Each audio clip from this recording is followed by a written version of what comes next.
Hey guys, welcome back to my channel. I hope all of you are doing well. तो दोस्तों, आज की जो वीडियो होगी वो होगी एक इनडायरेक्ट रूट पर from Delhi to Toronto via Serbia. जी हाँ, ये एक काफ़ी सेफ रूट माना जाता है क्योंकि अब कई स्टूडेंट्स हैं जो कि इथोपियन रूट को प्रेफर ज़्यादा करते हैं, तो वहाँ पर फ्रिक्वेंसी ज़्यादा है। पर जो कि सर्बियन रूट है ये भी एक सेफर रूट है। तो इस वीडियो में मैं आपको बताऊंगा कि कौन कौन सी चीज़ों का आपको ध्यान रखना है जब आप यह रूट बुक कर रहे हैं। तो सबसे पहले दिल्ली टू सर्बिया हमें जाना है। दिल्ली टू सर्बिया के लिए अभी फिलहाल लुफ्थांसा एयरवेज है जो कि ऑपरेट कर रही है। पर अब लुफ्थांसा एयरवेज में क्या दिक्कत आ रही है, उसमें दिक्कत ये आ रही है कि आपको सिर्फ एक 23 केजी का बैग अलाउ किया जाएगा और एक 7 केजी का, जो कि आपका लैपटॉप बैग हो सकता है या फिर आपका हैंड बैग हो सकता है। अब बात आती है कि आफ्टर सर्बिया हमने कैसे ट्रैवल करना है। तो आफ्टर सर्बिया की जो कि एयरलाइंस है वो टर्किश एयरलाइन है जो कि वाया इस्तांबुल जाती है और फिर टोरंटो। तो यहाँ से Delhi to Serbia via Frankfurt, जो कि आपको लुफ्थांसा एयरवेज लेनी है, और उसके बाद आपको टर्किश एयरवेज की फ्लाइट लेनी है जो कि इस्तांबुल में स्टे करने के बाद आपको टोरंटो लेकर जाएगी। अब मैं बात करता हूँ कॉस्टिंग की। तो ऐसा है, अगर आप इमीडिएटली बुक करने की कोशिश करोगे तो आपको जो कि फ्लाइट्स के फेयर्स हैं वो आप जानते ही हैं कि काफ़ी हाई होते हैं। मैं एस्टिमेट लगा के चल रहा हूं कि अगर आपने 2 हफ्तों के बाद इस रूट पर ट्रैवल करना है तो जो आपका कॉस्ट है वो आपकी टोटल कॉस्ट 1.30 लाख तक जा सकती है। इससे कम भी हो सकता है और इससे अधिक भी हो सकता है। It totally depends on your dates और योर फ्लाइट शेड्यूल्स। अब मैं बात करता हूं कि दिल्ली से वाया फ्रैंकफर्ट जाने के लिए आपको किसी ई वीज़ा की या फिर आपको ट्रांजिट वीज़ा की आवश्यकता है। जी नहीं, आपको पूरी जर्नी के दौरान ये आप ध्यान में रखिए, इथोपियन रूट में आपको इथोपिया में ई वीज़ा अप्लाई करना पड़ता है ट्रांजिट के लिए। पर जो कि सर्बियन रूट है इसमें आपको ई वीज़ा या फिर ट्रांजिट वीज़ा पूरी होल जर्नी के दौरान नहीं चाहिए। फ्रैंकफर्ट में आप लैंड करोगे, अगर आपकी 3.5 घंटे के वहां पर ले ओवर है देन आपको वेट करना है और आपको तभी अपनी बेलग्रेड के लिए फ्लाइट ले लेनी है। अब बात आती है बेलग्रेड में।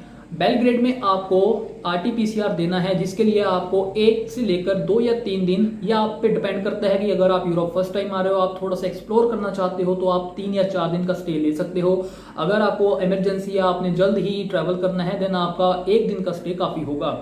उसके लिए क्या करना है, आपको अपने होटल बुक करना है। कहाँ करना है, वो आपको बेलग्रेड में करना है। काफ़ी होटल्स हैं जो कि 3000 से लेकर 12,000 पर नाइट पर अवेलेबल है। ये आपकी टोटली कॉस्ट पे, आपके बजट पे डिपेंड करता है।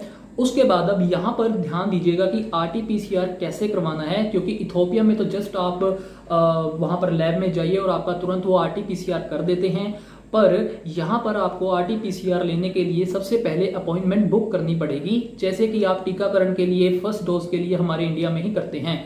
तो उसके लिए आपको लिंक मैं दे दूंगा आपको डिस्क्रिप्शन में, आपको वो लिंक के थ्रू अपनी रजिस्ट्रेशन फर्स्ट ऑफ ऑल करवानी है। रजिस्ट्रेशन करवाने के बाद अब सेकंड स्टेप क्या आता है, आपको वहाँ के पोस्ट ऑफिस या फिर किसी बैंक में जाकर उसकी जो कि फीस है वो आपको वहाँ पर देनी है। कितनी फीस देनी है, आपको देनी है 9,000 उनके दिनार के हिसाब से। तो 9,000 के हिसाब से बनता है 8,000 इंडियन रुपीस, या आपकी होगी RT-PCR की कॉस्ट। अब आपने वहां पर जैसे ही पोस्ट ऑफिस में अपना फीस जमा करी और आपको वहां से रिसिप्ट मिलेगी। रिसिप्ट मिलने के बाद आपको लेबोरेटरी में जाना है, वहां पर आपने RT-PCR देना है। कितना टाइम लग जाता है, हार्डली 8 आवर्स के बीच बीच में आपकी जो रिपोर्ट है वो आ जाती है। वैसे 24 आवर्स का मैक्सिमम टाइम रहता है। अब एक बात मैं आपको यहाँ पर ये भी बता दूं कि हाल फिलहाल में 11 जून को जो कि निकोला टेस्ला एयरपोर्ट है जो कि बेलग्रेड में है, उन्होंने अपने एयरपोर्ट पर ही उनकी गवर्नमेंट ने RT-PCR के लिए, कोरोना टेस्टिंग के लिए एक सेंटर बना दिया है। अगर आप इन ट्रांजिट हैं, अगर आपको जल्दी से जल्दी अपनी फ्लाइट पकड़नी है तो आप वहां से भी करवा सकते हैं। उन्होंने वहां पर दावा किया है कि 2 घंटे के अंदर अंदर आपको RT-PCR की रिपोर्ट भी दी जाएगी।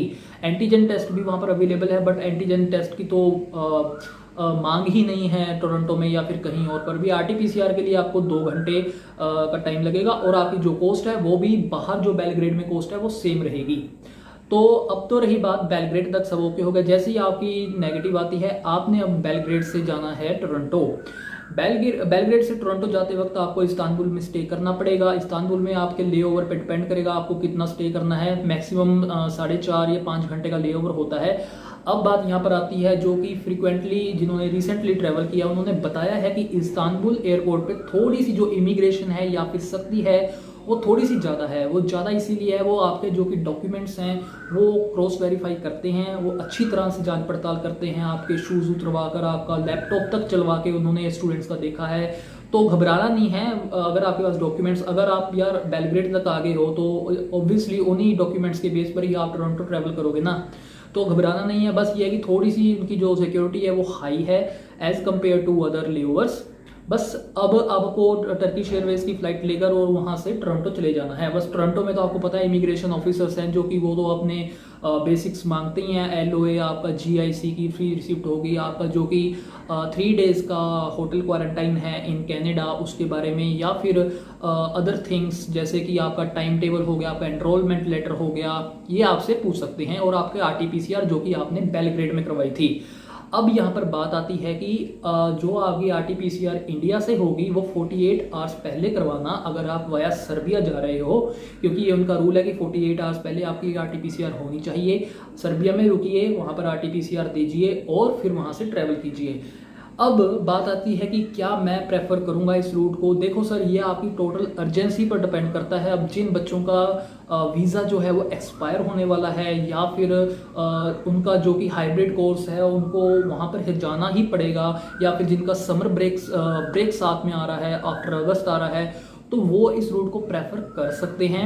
क्योंकि देखिए सर, ऐसा है कि रिस्क की अगर मैं बात करूं वो तो हर जगह ही है।